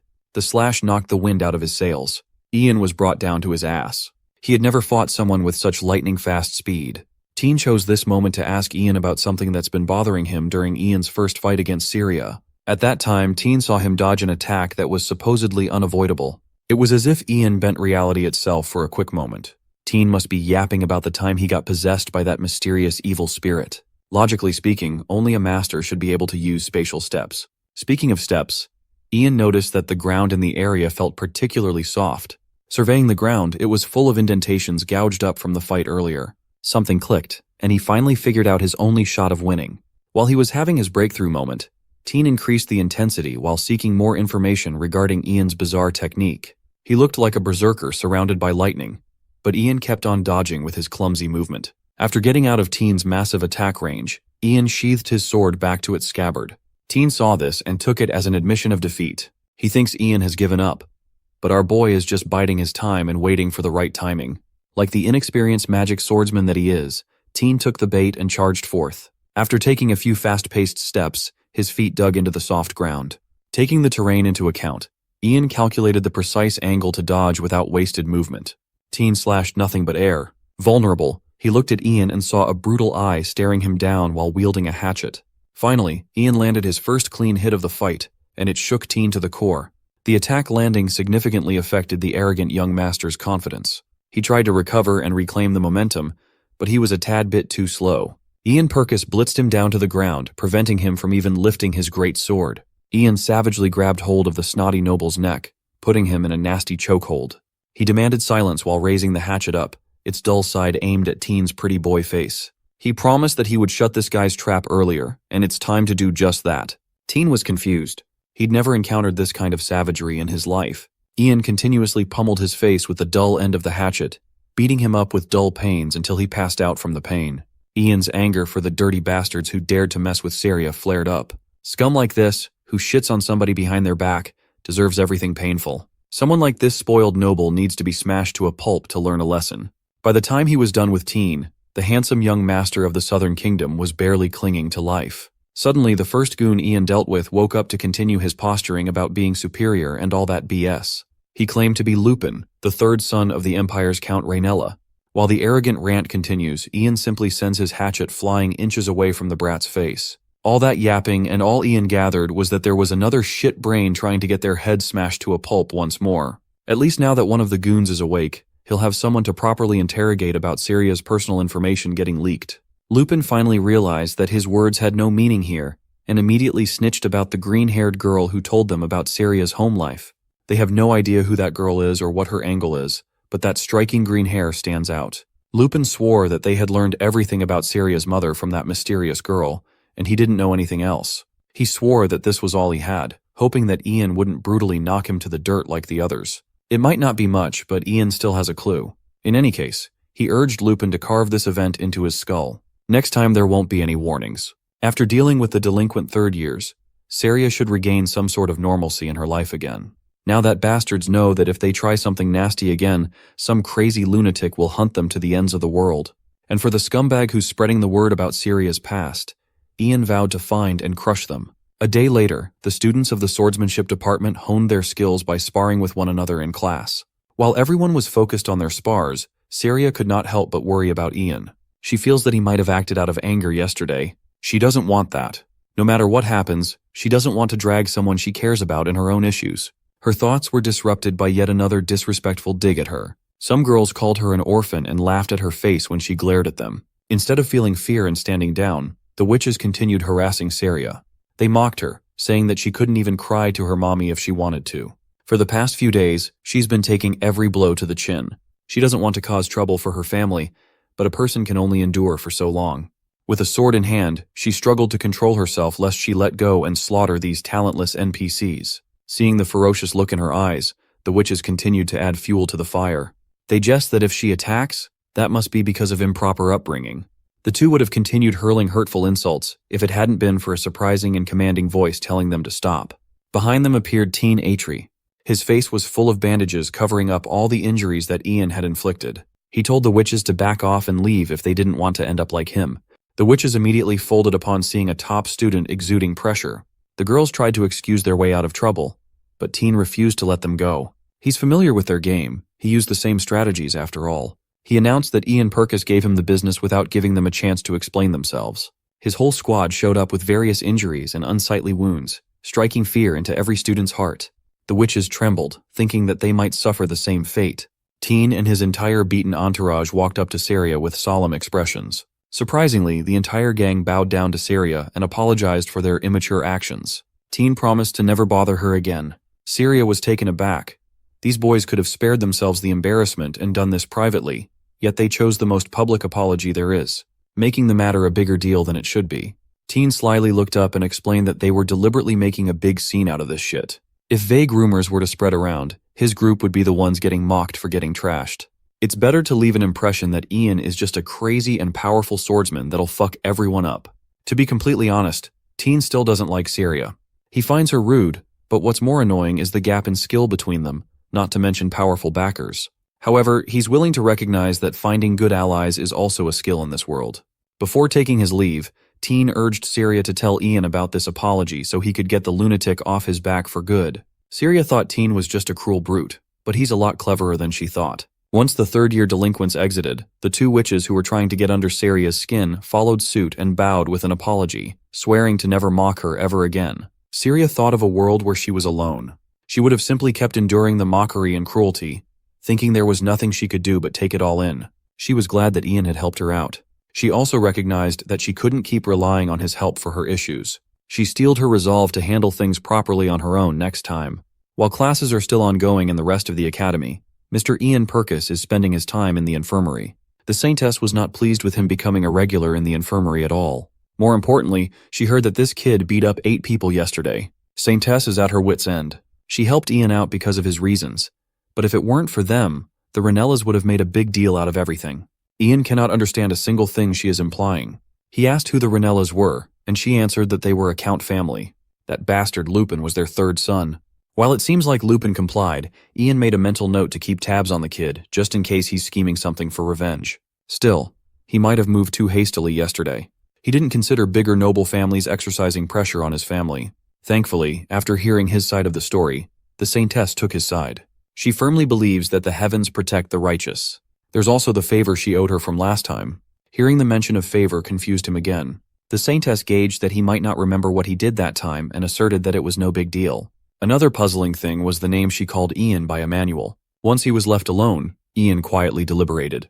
The Saintess must be talking about the time when he was possessed by that damned evil spirit. Perhaps it's time to figure out what the hell he was up to that week. The Saintess is a seraphic being that he never would have met outside the academy by normal means. There must be something more she is hiding. Just how big of a favor she owed the evil spirit to go out of her way to heal him time and time again. Ian's solitude was short-lived. The door creaked open, and Celine craned her face inside, her expression lighting up as soon as she saw Ian's face. She immediately jumped to his lap while checking on his injuries. The injuries that she's aggravating by being so energetically charged. Then she flipped into jealous mode, asking Ian why he cared so much about that rude Yurdina bitch. He simply shut her annoying rant down by saying that she would have done the same thing for Celine. He promised to protect her after all. Knowing that he remembered a silly promise from years ago calmed Celine down. Ian is not the type to forget those kinds of promises, but he's the type to get possessed by an evil spirit and blackout for a week. He remembered how the high-ranking nobles set their eyes on her family's territory. As a part of their scheme, the nobles targeted Celine's uncle. When Ian saw her, his best friend, crying in the flower garden, he decided that he would protect her from everything the world throws their way. Hearing his reassuring words, Celine wrapped her arms around Ian, clinging to him tightly. Of course, Ian, the airhead, had to ruin the mood by telling her that she's like a little sister he wants to protect. Celine's fantasy crumbled upon hearing that she was nothing more than a little sis. Annoyed, she stepped on Ian's toes with force. She violently lectured her about the sanctity of the intimate moment he just ruined. Being the airhead that he is, Ian doesn't even know what he said or did wrong. Celine finally gave up. There's just no point in explaining feelings to an idiot like this guy. Changing the subject, she jumped on board to deal with the Yurdina issue as soon as possible. If they can resolve that thing, she thinks Ian's interest in the girl should fade. The bad-mouthing part isn't new for Syria, but now people are saying mean things to her out in the open and even in front of her. It's not even limited to people holding a grudge against her. Most of the harassers have never even had a real connection with her. Most of the culprits are high-ranking nobles with fairly large networks. Leto laid it out the same way. Ian asked if Celine had any idea as to who was running the show from the shadows. All they can do is narrow down the suspect list. First, it can't be a second year. They're more of an army of bullies without a figurehead. It seemed like Teen's group of third-year students was leading the charge. They weren't the masterminds. That would leave the first and fourth years. It's simple to rule out the first years since they have hardly any contact with Syria. By process of elimination, there's a high chance that the main culprit is a fourth-year student. At this time, Leto's wide nobility network would be perfect to conduct an investigation. They are looking for a fourth-year student who's a high-ranking noble. There's also that green-haired source that Lupin mentioned. Those parameters narrow down the selection by quite a bit. All that's left to do is find and punish the mastermind. Ian's injuries have healed. As he walked through the infirmary, he felt lonely being discharged from the hospital without anyone waiting for him. On the way out, he bumped into Emma's father, who was heading in to visit his daughter. He greeted the young noble with a bow, making Ian uncomfortable. Based on recent checkups, the doctors say Emma's barely clinging on to her life. Emma's father heard the news about Ian killing the magical beast that attacked Emma. For that, he is eternally grateful. In fact, the whole reason he came by was to express his gratitude and then take his leave. Seeing and hearing the father's sincerity ignited Ian's drive to save Emma by any means necessary. With regards to the mastermind hunt, Leto's wide network of nobility connections is proving to be useful. Ian is certain that it's only a matter of time before they pinpoint the culprit. He entered an empty field cradled by trees. Standing in the middle of the field was none other than Saria. Looking at Saria, Ian could not help but notice the change in the atmosphere surrounding her. Recalling how monstrous she can be in combat, Ian is astonished. Saria had been working up a sweat way before he arrived. When asked how her training had been going, she immediately confessed that it wasn't fine at all without her senior Ian. Realizing that she felt embarrassed by the words that just came out of her mouth, Ian changed the subject. He asked what intense move she was practicing just before he entered. She excitedly yapped that it was her family's hidden swordsmanship technique, the Golden Lion Sword. It's a technique that draws several traces of blades simultaneously, effectively obscuring the distinction between reality and fakes. Right now, Saria can only draw up to 3, but an expert is capable of drawing more than 10 at once. Given its potency and importance, Ian asked if it was okay for him to see such a technique. Saria disputed that even with Ian's skill, imitating Golden Lion Sword is impossible. Immediately recognizing that she just dissed him a little bit, Saria awkwardly backtracked. Ian just took on the chin. He knows she's just socially unaware. At least it looks like she's getting better at understanding people's feelings. Saria brought up what Ian did the day before and sincerely thanked him for the help. Ian held her hands and assured her that they would always help each other out when needed. Because that's what friends do. Bro is fumbling the bag so hard right now. But she found it endearing. The blush in her cheeks went up to her head. Soon she couldn't handle the tension in the air. With a loving smile, Saria became more determined to solve her problems on her own. Ian tried to awkwardly exit the conversation to get to today's training session started. After getting a closer look at Saria's improvements, Ian was pleasantly surprised. Her aura is a lot more stable. But the bigger improvement rather than stability was the change in her aura's color. This development is no trivial matter at all. The difference may be small, but the change is there. She used to have an aura with a much paler shade of blue. You see, the color of one's aura reflects one's unconsciousness. A perceptible change in aura signifies an internal change within the user. Saria found it strange. She had not felt any semblance of change in her at all. Ian proposed that this could be connected to the fact that her mother's case was exposed. Saria knows herself. Although it hurts when people insult her and her mother, the change in her aura color is not tied to that pain.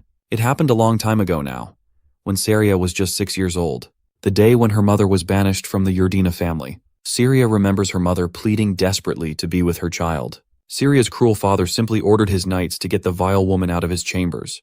Little Saria was forced to watch as the knights left her mother disfigured and maimed. After the beating, she kept reaching out to her daughter until the very end. Afraid to be banished herself, Saria pretended not to see anything.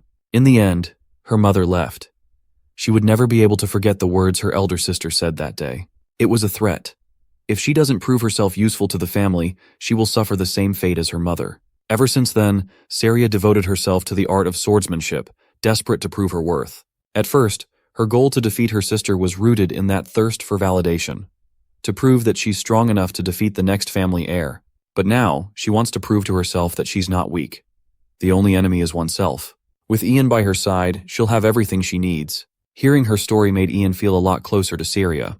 Given her situation, all they have to do is win the hunting festival. Beating Delphine, the Academy's strongest, in a one-on-one match would be difficult, to say the least. But the hunting festival is a team competition. They have a real chance at getting the W. Meanwhile, in the fourth-year offices, a green-haired girl is reporting Saria's plans to participate in the hunting festival to the next head of Yurdina. As expected, she was the one behind the humiliating leak. After that light greeting, it looks like she'll crush her little sister for real now. After their morning training session, Saria and Ian exited the forest and were kissed by the pleasant sun. She reckoned that it was time to resume looking into the mysterious letters. As he bid her farewell and motioned to leave, Saria softly clung to his sleeves. With a bashful expression, Saria invited her senior to eat breakfast together. No one can refuse that look. Ian took her up on her offer. This could have been a date chapter if it wasn't for Celine. She strutted into the scene, timing her arrival to the exact tail end of morning practice. The wide smile on her face froze upon seeing Saria. Saria tried to give a polite greeting but was ignored. Celine's mouth twisted to a sly smile. She clung uncomfortably to Ian and hijacked the breakfast plan, basically telling Saria to piss off. Ian, the airhead that he is, lets himself get dragged by his childhood friend. But this time, Saria Yurdina is fighting for what she wants. Suddenly, Ian is stuck between two warring women. The scene attracted quite a bit of attention. For some reason, Celine is being way too familiar and territorial about Ian. She keeps calling him her man. Syria fought back, demanding Celine to let go of Ian. The brat continued acting bratty. She tells Syria to stop getting carried away since Ian is just giving her attention out of pity. Hearing this weirdo put words into his mouth, Ian grimly disagreed. Syria took the cutting words in stride. Since the first time they met, she sensed animosity in Celine. She's one of those who talk smack about Syria when her back is turned. Celine escalated the situation, acting more aggressively, but Syria was vicious. She can see through this girl's ugly inferiority complex in the most vicious way possible. When Celine finally shuts her trap, Syria leaves the girl with a little display of determination. If Ian really is just giving her attention out of pity, she would gladly remain pitiful so they can be together forever. Completely shaken by Syria's words, Celine instinctively reached for her sword. The top student of the second year glared at Celine, daring her to draw the blade so Syria wouldn't have to hold back any longer. She's a demon. Before tensions could rise further, Ian stepped in and dispelled the fight. Maybe it's best if both girls leave him alone for a while. At the end of the day, everybody loses. With the two girls out of his hangout rotation, Ian had no one else to spend time with other than his boy, Leto. He shared what happened in the training ground and why he left the girls, oblivious to the fact that he was the reason for the friction. Leto laughed at his buddy's enviable position. Imagine two absolute beauties fighting over you and causing a scene. After a bit of teasing, Leto gave some solid advice. He believes that Celine must be having conflicting feelings now that she has a rival for Ian's attention. No matter how plainly Leto tried to explain, Ian's empty skull still couldn't understand. Ian awkwardly changed the subject, asking Leto for reports regarding the investigation. Leto assured him that they'll have something within the week. He got his ex-girlfriends and current girlfriends looking for the green-haired girl. I didn't know Leto was chill like that. With that out of the way, Ian brought up the question about the mysterious letters. When asked if he believed that letters could come from the future, Leto thought his friend must be on some kind of illegal substance. Thinking it's better to just show rather than tell, Ian brought out some of the pages. Leto looked at Ian with eyes wide open as he raised his hand, holding nothing but air. Ian was practically waving the pages in front of Leto's face, but Buddy just looked at him like a crazy person. In Leto's eyes and reality, the letters don't exist. His hands phased through the damn thing. Ian looked at the pages with a newfound mysticism.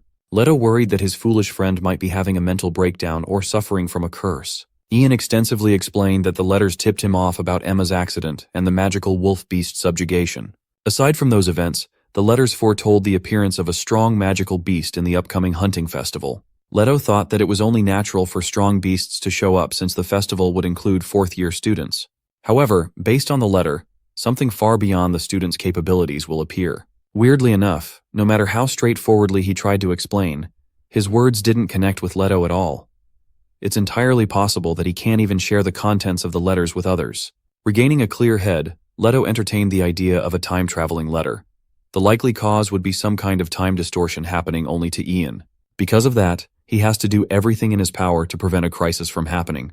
To put it simply, space-time distortion can only be achieved by the highest magic. Even then, it's only to a limited extent. Emma said something in the same vein before. Leto added that using space-time distortion would disrupt the world order, so there are restrictions in place. Take the magical beast-wolf subjugation, for example. In the future, where the letter came from, was the wolf defeated by reading the letter? That can't be the case since the letter can't be written unless the wolf is defeated. The future would be the past, and the past would be the future. It's a paradox that occurs, throwing the order of all things into chaos. In other words, knowing information about the future means making a big enough wrong move that could destroy the world as they know it.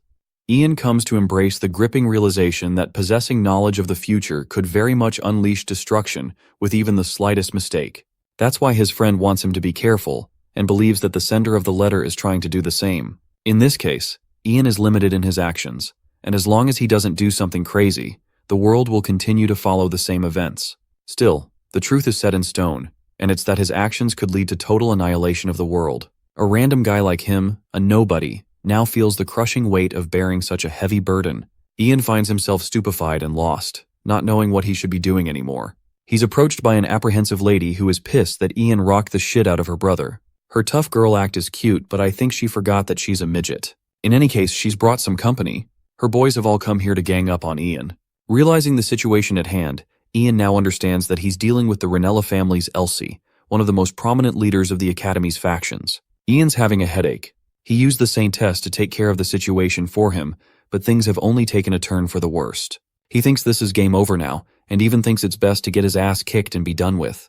Elsie's arguing with her brother, when suddenly they find one of their men dismantled unconscious on the ground. Bro was assassinated by a flying textbook.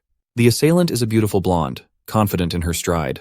This woman is none other than Delphine Yurdina, Saria's cocky sister. She talks shit in front of Elsie, and they have their own little clash going on. It's good for Ian, since now they're too busy arguing with each other to pay any attention to him. He's never seen Delphine up close and personal. The fact that she happens to be Saria's sister gives him enough reason to communicate with her. But with the situation he's stuck with, Ian thinks it's best to skedaddle while he still can. As he's turning to leave, he gets caught and accused of trying to run away. Ian's making excuses for himself when he overhears Elsie, who throws out a ridiculous accusation. She thinks Delphine's got a crush on Ian, which is why she's going the extra mile to cover for him. She wonders what Delphine has planned for him. After all, they both know what Ian did to Saria. Their conversation is interrupted with our boy putting the dipshit on the ground. He went from being nonchalant to combat mode, infuriated that they muddied Saria's name by bringing it into the discussion. Ian amuses how Elsie is planning to stop him. Feeling threatened, she sends her goons forward. Ian bitch slaps one of them into the ground, before dodging the second guy's sword swings with ease. Ian counters with a slash of his own, putting the other guy on the ground too. He towers over his victim, his blade raised and ready to finish his opponent. Ian deals the deadly blow, showing no signs of mercy or restraint. In mere moments, he's got bodies on the ground all around him. Suddenly he senses an attack and dodges a lightning blast. It's from Elsie, which is great, since Ian was meaning to fight her in a one-on-one fight. He's happy to have pinned her on her own. Elsie mocks him for ever believing he could best her in a fight. The cold protagonist casually replies that they're soon gonna test that little theory of hers. Saying that, he blitzes full speed, getting behind Elsie to slice her down with his axe.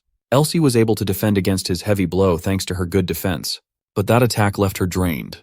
Her shield was able to sustain the impact. Facing a small fry like him should be nothing to her after all. Ian is happy to test out the shield's defenses for her, wondering just how long her shield will be able to keep up. Her enforced barrier's active. It's Elsie's pride at stake, and she calls him delusional forever believing he could make it past the shield. She's in the middle of giving her "you can't beat me" speech when our boy pulls up with a blade in hand, striking her shield with full strength. Elsie staggers from the impact, while he creates an opening to breach the barrier, pinning her down. Bro raises his axe ready to finish her off. Ian swings at her, but Elsie casts her shield again. He wonders if she can maintain this confidence even if her barrier is shattered to pieces. Elsie laughs, arrogant in her competence as one of the best mages of the academy. She thinks he's gone crazy if he thinks attacking repeatedly will shatter the shield. While he's busy hammering at her shield, Elsie thinks it's best to cast a second spell to attack him. Ian puts everything into his swing and finally shatters the barrier completely. Elsie's wand shows hesitation, while the other students are shocked that Ian actually managed to break the shield. The girl switched from being cocky to being a crybaby in a matter of seconds. She's out here crying like a whiny brat, begging people to help her. Ian thinks it's really rich coming from someone who mocked both him and Saria. Elsie understands that she's at death's door and pleads for her life. With his axe raised again, Ian thinks she made the fatal mistake of holding a grudge against the both of them. He concludes his attack, intentionally missing her by an inch. It's a warning, a threat to her life, a reminder that if he wants to take her life, he won't hesitate the next time around. Ian's all done, so he gets up and walks away. Delphine stops him, stating that she's interested in having a chat together. Later that day, Ian's friend is ridiculing the shit out of him, calling him the axe-wielding murderer and all. His continued teasing makes our boy want to commit to the title and actually become a murderer for once. Also, he's got an appointment scheduled with Delphine at night, and he has no idea what she's after. For now, he's curious about any leads against Saria's harassment case. Thankfully, his friend's got a little something for Ian and shares a note. Opening the note, Ian appears unusually calm, something his friend didn't expect. He mentions that they've acquired a bunch of clues, but so far, he thinks there's only one main reason for the harassment. His friend realizes that Ian has already confirmed his suspicions thanks to the given information. His next plan of action is to meet the person, and then act in accordance with their words. Let's switch perspectives to Saria, who learns that Ian stirred up trouble just to protect her name. She knows he only received slack from Elsie because Ian kept defending Saria's name on every occasion. This guy is the definition of being loyal. Saria thought she had grown independent, and yet she's been receiving his aid to a gratuitous amount. Speaking of the devil, Ian startles her with his sudden appearance. Saria cries, apologizing for what he had to endure for her sake. Our boy thinks it's nothing to worry about, as he's no longer angry. Saria feels guilty that she does nothing while he takes care of all her battles for her, to the point he faced Elsie. To that, Ian gazes at her with a smile, assuring her that it's okay for her to rely on each other. That's what friends do after all. Hearing that, Syria makes a surprisingly cute request to hug him. My guy certainly wasn't expecting that on his bingo card. He's not even ready when she embraces him for a long while. Ian is stumped and doesn't get what's the meaning of this. Syria pulls away all flustered, making up an excuse for it too. She apologizes for causing him trouble. Syria's eyes are drawn to a sepia flower. It's unusual because this flower is known for growing in the north instead of the south. Ian internalizes that the entire reason he approached Syria was because he didn't know about sepia's identity. Using this opportunity, he asks if it's her favorite flower. Syria enthusiastically confirms that she loves the flower, just like her mother. Ian theorizes what this could mean, thinking that maybe she renamed herself to Sepia as an alias in the future. Still, it doesn't make sense why she would do that. Regardless, the flower is an important piece of clue about that person. Then there's the part that it clearly mentioned that Ian is supposed to get close to Sepia during the hunting festival. There's too much to think about, most of it being related to Sepia and Syria's connection. The real question he's been dying to ask is if she's the one who is going to be married in the future or not. Ian calms himself down, denying the possibility of the two of them getting married. He thinks of her as a junior, regardless of what the future holds. Ian simply wants to focus on his goals for now. So he asks her a second question, a personal one at that. He wants to know if it is certain for Delphine to become the successor of the Yardina family. Ian's curious if Syria's got any chances. Unfortunately, the girl admits that she's not even remotely qualified to become the successor. It's her sister who has all the control and the family's support. Ian wonders if Delphine has been mistreating Syria, and amuses the possibility of the two of them fighting for the rightful position of successor. The thing is, Syria's never been the confrontational type against her sister. In fact, she's robotically followed her orders down to the last letter. She was once warned by Delphine that if she becomes a liability to the family, then she's nothing more than worthless. That's how Syria did what was in her sister's best interest, or at least until she joined the hunting festival. Intrigued by his question, she wonders what it has to do with anything. Ian brushes it off, emphasizing that there's a chance Syria will face off Delphine sometime in the future, so he wanted to know about her personality. That night, Ian arrives at the high-ranking noble dorms, the Aeolus Hall. He's supposed to have his meeting with Delphine here, which will likely spring forth another nasty rumor. Delphine is told of his arrival, while Ian thinks it's his best chance at getting what he wants. But the moment he enters her quarters, Bro is rendered speechless. This woman is looking like dessert on a Friday night. Even Ian is concerned why she's dressed so boldly. She even teases him about it and recommends he take a seat. Ian continues to advise her not to wear something so eye-catching in front of a man. But Delphine thinks it's all right, since beautiful things are worth having. And a woman's body happens to be one of those things. At the same time, the desires of men can inevitably prove harmful for a woman, forcing them to be covered up. Delphine thinks she's an exception after all. Nothing and no one can have her. Ian confirms, reflecting that no one poses a threat to Delphine in the academy. Ian grew up in the countryside, so he's not used to flashy nobles like her. She recommends that he get used to it, but it's as if he's the one being seduced here instead. Getting to the main topic, Delphine gracefully asks him to become her ally. She's never met a young man like him before, and promises to offer him only the best if he joins. Ian wonders what her goals are, and thinks that there's some other reason attached to her offer. To chase her real intention down, Ian asks a question, bringing up the matter of Syria's harassment. Delphine claims she knows about the information, but also thinks that those people are foolish for messing with the Yardina family. Ian counters that he's already uncovered the identity of a student who frequents the dorm room. Delphine questions what he's trying to say, since he's being unclear in his speech. Removing all ambiguity, Ian lets loose. He points out that the person responsible for spreading information about Syria belongs to the Yardina family. They've got the means and the network to harass without any problems. This person also knew private information only a few members should know.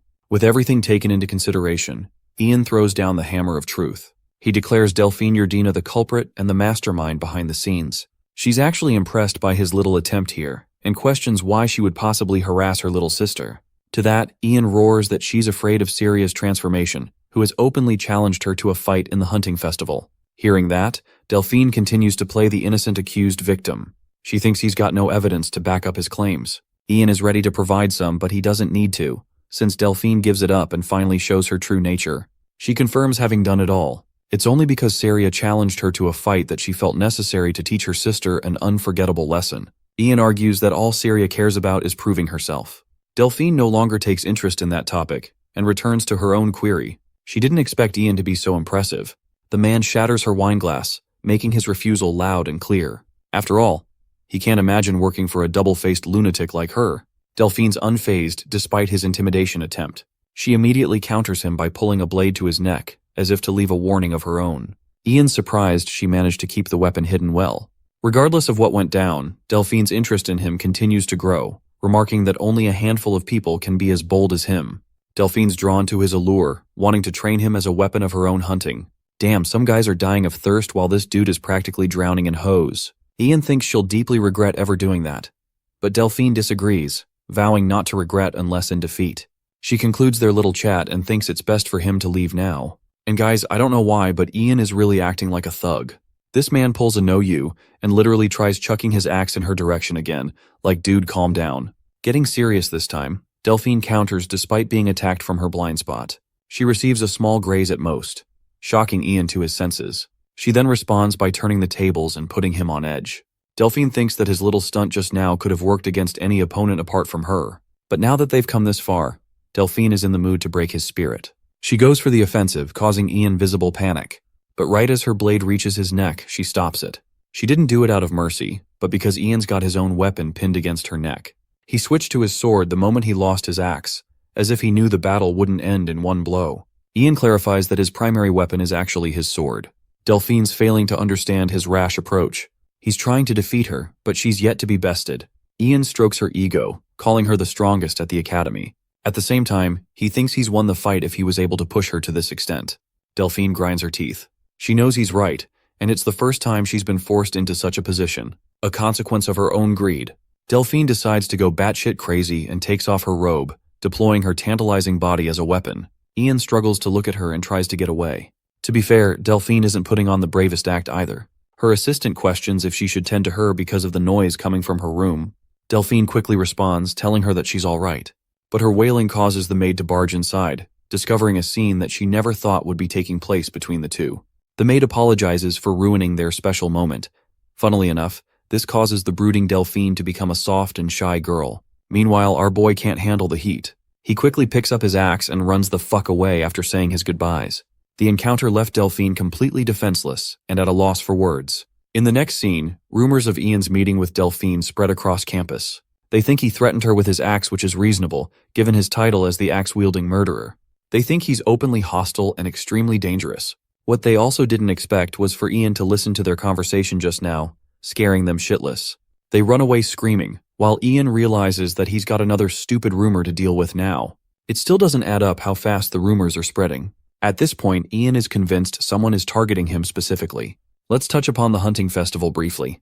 They're all given a schedule notice for the event to roll out in nearly 2 weeks. Ian thinks he should get ready and sign up as soon as possible. Unfortunately, it's just him and Saria in their party. He's still got to find 2 more players for the team, one of them being a good mage. Ian decides to invite Leto, who straight up tells him to fuck off. Ian tries his best to lure him in, but Leto finds his approach disgusting if anything. Though he's uninterested in joining, Leto thinks getting a mage is a wise approach. Ian asks him to find a mage for them if he's not willing to join on his own. Leto gives it some thought and comes up with the perfect plan. He instructs